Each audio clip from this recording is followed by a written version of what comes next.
Yusran. Kalau kita Bu? Ibu Maria. Oh, Dari Masamba. Masamba. Kalau saya kerja bangunan. Oh, bangunan. Sudah jalan 9 bulan. 9 bulan. Anak kedua. Baru berapa bersaudara? 2 bersaudara. Udah bersaudara. Aku kayak bekas gigitan nyamuk begitu saja awalnya, karena itu waktu masih seperti biji jagung itu, mungkin kita bilang mungkin bekas benturannya kepalanya kakaknya tuh. Oh iya. Begitu dia cium tuh, nah pas berbentur, tapi lama-lama akhirnya besar. Kita masuk rumah sakit itu umur 2 bulan ini.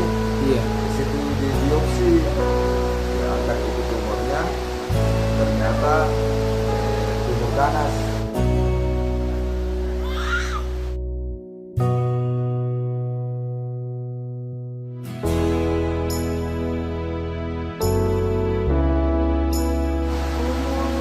Masuk 4 bulan. 4 bulan nih. Selama 9 bulan kini di Makassar, apa tindakan-tindakan yang sudah kita jalani? Pertama kemoterapi, kedua itu di radiologi. Pertama ada MRI, CT scan dengan MRI itu, baru di radiointervensi disumbat di sini pembuluh darahnya. Ada 3 titik. Itu fungsinya disumbat apa Pak?